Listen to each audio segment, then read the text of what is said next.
Salam, selamat pagi dan salam sejahtera bagi kita, serta selamat memasuki minggu atau akhir pekan pada saat ini.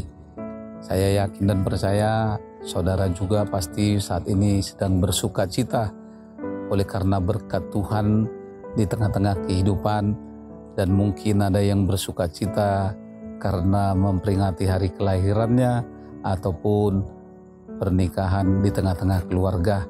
Tuhan Yesus memberkati.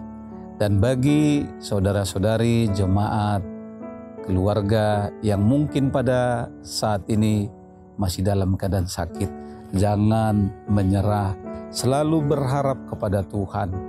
Tuhan pasti punya cara dan rencana Tuhan adalah yang terindah.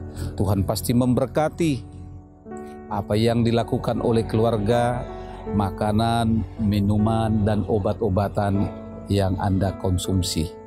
Tuhan Yesus selalu menjadi harapan kita. Sebelum kita melakukan aktivitas di dalam satu hari ini, mari kita mendengarkan firman Tuhan yang ditetapkan untuk hari ini, diambil dari kitab Mazmur pasalnya yang ke-80 ayat 5. Tuhan Allah semesta alam, berapa lama lagi murkamu menyala sekalipun umatmu berdoa? Demikian firman Tuhan. Saudara-saudari yang terkasih di dalam Tuhan kita Yesus Kristus, pastinya di tengah-tengah keluarga sudah menjadi tradisi dalam keluarga kita setiap tanggal 31 Desember dilaksanakan Tahun Baru Keluarga. Salah satu acara dalam acara Tahun Baru Keluarga adalah saling mengakui kekurangannya dan saling memaafkan, lebih kepada orang tua, dan juga sebagai tanda pertobatan dan penyesalan untuk kembali memulai hidup yang baru dengan ikrar akan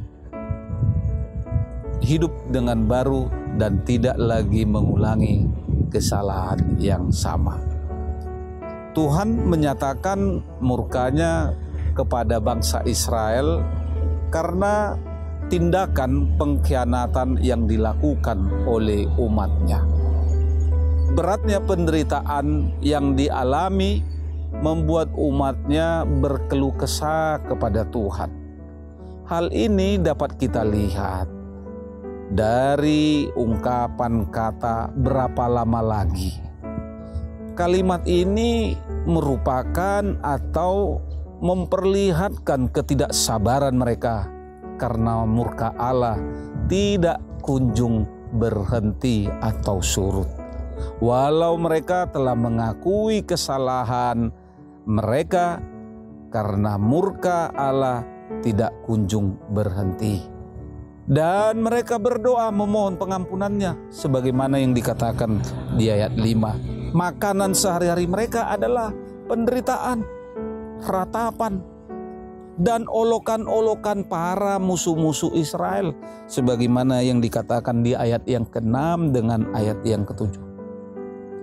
Walaupun murka Allah belum mereda, pemazmur mengingatkan bangsanya jangan berputus asa untuk selalu berharap kepadanya. Sebab Allah kita, Allah Israel, bukan hanya berkuasa atas alam semesta, tetapi juga Allah yang pengasih dan penyayang.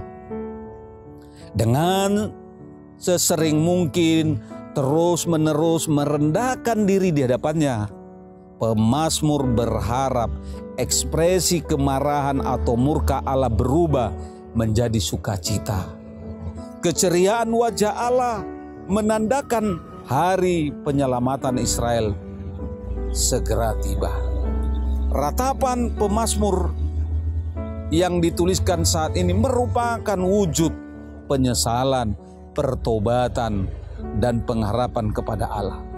Dalam kesedihannya, pemazmur datang kepada Tuhan, bersujud di hadapan Tuhan, mengikrarkan tekad untuk memulihkan namanya yang kudus. Betapa banyak orang ketika mengalami penderitaan dan tekanan hidup, lari mencari pertolongan kepada dunia, bahkan terlibat dengan kuasa-kuasa kegelapan. Bukannya pemulihan yang diperoleh, tetapi keadaan mereka malah semakin terpuruk dan hancur. Itulah sebabnya firman Tuhan mengingatkan dan selalu mengingatkan kepada kita untuk hidup mengandalkan Tuhan dan selalu berharap kepadanya saja, bukan kepada dunia ini.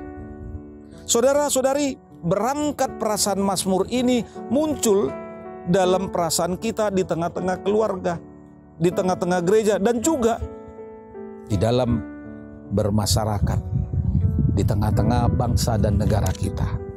Di tengah-tengah keluarga pernah kita rasakan bahwa Tuhan tidak lagi peduli. Terlalu banyak pergumulan dan seolah-olah berkepanjangan dan tidak berkesudahan. Di tengah-tengah gereja secara umum masih penuh dengan pergumulan. Beberapa jemaat tidak diperbolehkan mendirikan rumah ibadah. Beribadah pun tidak diperkenankan oleh masyarakat, seperti yang terjadi akhir-akhir ini kepada saudara-saudari kita yang ada di Bekasi. Secara khusus gereja kita HKBP, di mana kita mengalami masalah demi masalah, baik masalah dari tengah-tengah kita dari dalam maupun masalah dari luar. Di tengah-tengah masyarakat dunia pada saat ini, kita mengetahui dunia dan negara kita sedang menghadapi COVID-19. Masih mengancam, bahkan menjadi-jadi. Bukan semakin berkurang, tetapi semakin meningkat. Itu sebabnya di sana-sini beberapa daerah memberlakukan kembali PSBB dengan harapan apa yang diinginkan segera tercapai. Apakah Tuhan sedang murka akibat dari dosa-dosa kita jika yang kita sedang hadapi ini? Apakah memang kita berdoa tetapi tanpa pertobatan? Doa dan pertobatan adalah dua hal yang tidak bisa dipisahkan. Oleh karena itu, dalam menghadapi masalah atau pergumulan diperlukan doa yang tekun dan pertobatan yang tulus serta ikhlas. Jangan pikir dan jangan berpikir yang tidak-tidak dengan cara apa dan bagaimana Tuhan memulihkan. Bahkan terkadang Tuhan akan bertindak di luar jangkauan pikiran kita. Ia bahkan bisa memakai penderitaan sekalipun yang kita hadapi sebagai jalan atau sarana untuk memulihkan kita yang rusak dan hancur sekalipun Tuhan sanggup memulihkan.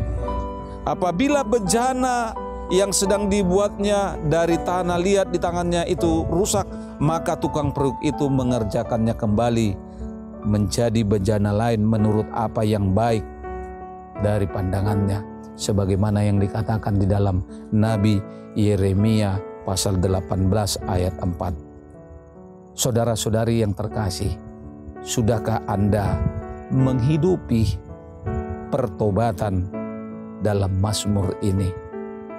Tuhan sudah menyatakan pengampunannya. Hiduplah dalam pertobatan yang sungguh-sungguh, bahkan yang berkenan kepadanya, bukan yang penuh dengan kepura-puraan. Selamat berakhir pekan. Tuhan Yesus memberkati.